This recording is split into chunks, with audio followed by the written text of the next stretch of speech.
سلام، به دوره افتر افکت من خوش اومدین. توی این دوره یاد میگیرید که چطور موشن گرافیک و ویدیوهای جذاب خودتون رو با افتر افکت بسازید. من محمد فاضل و یک موشن دیزاینر حرفه‌ای از تیم موشن گروه هستم که 10 سال سابقه کار با نرم افزار افتر افکت رو دارم و بیش از 500 پروژه توی زمینه موشن گرافیک ساختم که توی تلویزیون و اینترنت پخش شده.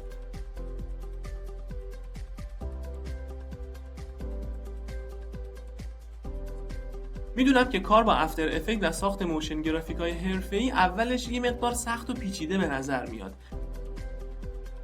و دقیقاً به همین خاطر هم هست که من این دوره رو برای افراد مبتدی درست کردم.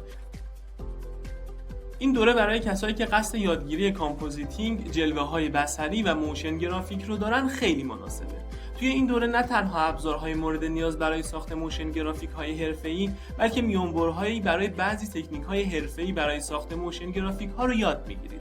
به نظرم بهترین راه یادگیری انجام پروژه هستش. برای همین هم توی این دوره سعی دارم ابزارها و روش‌های مختلف مورد استفاده توی ساختن پروژه ها رو بهتون یاد بدم و یادتون میدم که به درستی ازشون استفاده کنید. به محض ثبت نام میتونید تمام فایل ها، پروژه ها و تصاویر لازم رو دانلود کنید. ممنونم از علاقه‌مندی شما به این دوره. امیدوارم شما هم به اندازه من هیجان زده باشید و با وجود ضمانت 100% این دوره دیگه دست نکنید و هر چه زودتر ثبت نام